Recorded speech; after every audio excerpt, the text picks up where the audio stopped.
மேடையில் அமர்ந்திருக்கக்கூடிய விற்பனர்களுக்கும் முன்னேற துடிக்கும் முன்னே அமர்ந்திருக்கக்கூடிய அத்தனை சினிமா சம்பந்தப்பட்ட அனைவருக்கும் எனது மாலை வணக்கம்.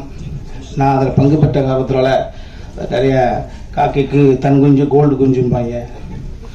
அது நான் இதை பற்றி அதிகமாக பேசுவதை விட இந்த படத்தை பார்த்தவர்கள் பார்த்துருப்பீங்க. சில வருடங்களுக்கு ஒரு முறை தான் சில நல்ல கதைகள் மாட்டோம். நான் அன்பு தம்பி நந்தாக்கிட்ட கூட சொன்னேன், இதே மாதிரி கதை இம்மிடியட்டாக மாட்டாதா, அப்புறம் நினைச்சதெல்லாம் கதை எழுதிப்படாத செல்குட்டி அப்படி சொன்னேன். லிங்கசாமி சார் அவர்களுக்கு எப்படி எவ்வளவு படங்கள் அவர் இயக்கியிருந்தாலும் கூட பெரிய பெரிய படங்கள், அந்த ஆனந்தம் என்பது அவர் இதயத்தின் அடித்தளத்தில் ஒரு குழந்தை போல, செல்ல குழந்தை போல இருக்கும். அதை தம்பிக்கு கொஞ்சம் லேட்டாக அமைஞ்சிருக்கு. நந்தாவுக்கு லிங்குக்கு எப்படி ஆனந்தமோ அதே போல தம்பி. ஏன்னா அடிக்கடி சொல்வேன், ஒரு ஒரு தெருவில் நடந்து போகிறோம், ஒரு நகை ஒன்று கிடக்குது, ஒரு 7.25 பவுனில் ஒரு நெக்லஸ்.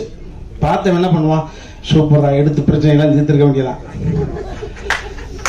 இல்லை இன்னொரு என்ன பண்ணுவான், ஐயோ யாரை பெற்ற பிள்ளையோ பொம்பளை நெக்லஸ்லாம் பொண்ணு தானே, ஐயோ தொலைச்ச பொண்ணு எங்கேயும் நின்று எந்த முட்டு சென்று அழுதுகிட்டு இருக்கோ, அது எப்படியாவது கொண்டு சேர்த்தப்படணும்டா அப்படின்னு தெருவா கேட்டி. அப்போ 7.25 நெக்லஸ் எங்கேயாவது தொலைச்சாங்களா? ஆனால் இவன் எப்படி தெரியுங்களா தம்பி, அதை அப்படியே பார்த்துட்டு அப்பா அந்த பக்கத்தில் பேரக்கூடாதா, ஏரணிக்குள்ள இருக்கிற தண்ணி மாதிரி எழுதாத கவிதை மாதிரி. அவன் ஒரு செட்டில் ஒரு பேட் வேர்டு மருந்துக்கு கூட பயன்படுத்தாதான் சார். அந்த முடியை சுடுறது கூட ரோமத்தை நீவிட்டீங்களா அப்படின்னு கேட்பான், மயிரை சீவிட்டீங்களான்னு கூட கேட்க தெரியாது. அந்த மாதிரி ஒரு அற்புதமான இப்படியெல்லாம் நல்லவனா இருக்க முடியுதானா, இவன் நடிக்கிறானா என்னடா. நான் பதட்டத்தோடவே பழகினேன். இதுதான் அவனுடைய முதல் ஃபர்ஸ்ட் பதட்டத்திலே பழகினேன். அப்போ நான் கனி எனக்கு முன்னால் நிறைய நாள் நடிச்சிருச்சேன். தம்பியோட அவரோட எடை போட்டு பார்க்குற பொழுது ஒரு ஏன்னா கனி என்னால செயற்கையாக முடியாது. அது எப்படி செயற்கை அடுத்தவன் காதலியை விட்டு அமெரிக்கா போனது மாதிரி செயற்கை வாழ முடியாது.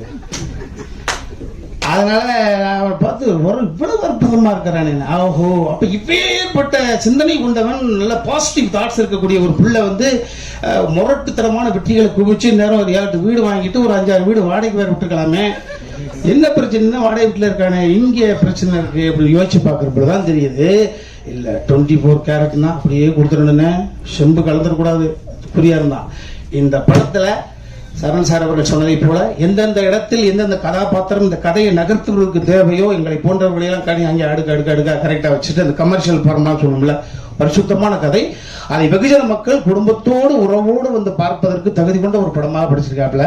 கண்டென்ட் ஒண்ணுதான். ஹரிச்சந்திரன் நாடகத்தை பார்க்காமல் இருந்தால் காந்தியடிகள் நமக்கு கிடையாது. மல்லி கந்தசாமி முதலியார் ஒருத்தர் இருந்தார்.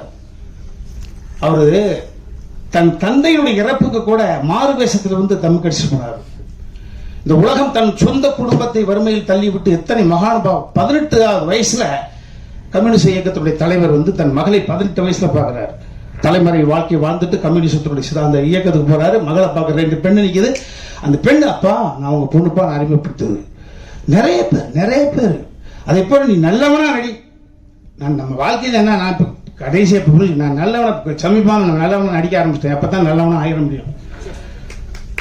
ஒருவன் நல்லவனாக நடிக்க ஆரம்பிச்சா பக்கத்து அவர் நல்லவரா, சரி முந்தானாலும் முதற்கொண்டு கலவன்றிருக்க நல்லவன் சொல்றாங்களா, அந்த தெரு நல்லவர் வர்றாங்க. ஐயோ இது எப்படி ஏத்துக்கிறது, தகுதி இல்லாத ஒரு விஷயத்த மட்டும் கொடுக்குறாங்க, எப்படி ஏத்துக்கிறது. நல்லவர் வர்றான்னா வீட்டுக்கு வர்ற பொழுது மனசு மாறி இருப்பான்.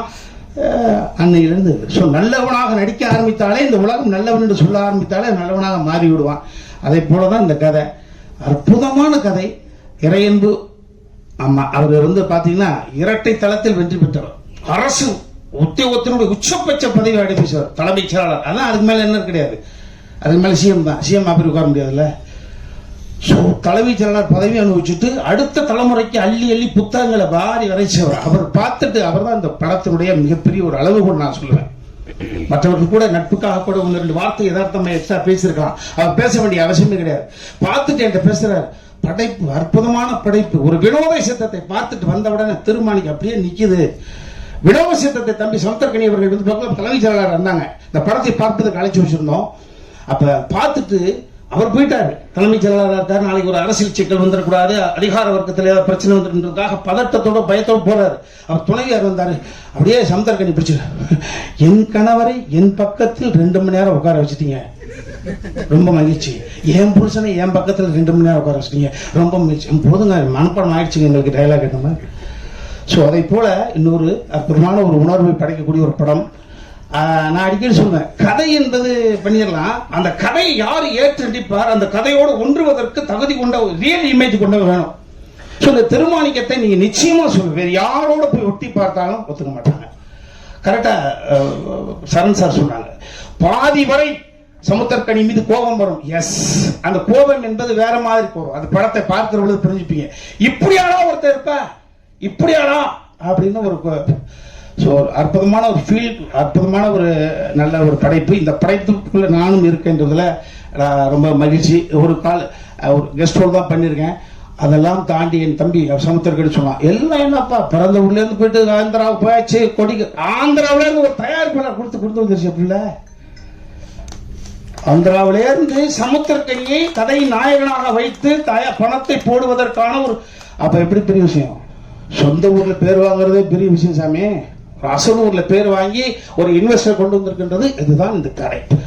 நிச்சயமாக இந்த திருமாணிக்கம் என்பது எல்லோருடைய இல்லங்களிலும் உள்ளங்களிலும் அற்புதமாக ஒரு படைப்பாக போய் சேரும். எனக்கு நம்பிக்கை இருக்கு. நன்றி.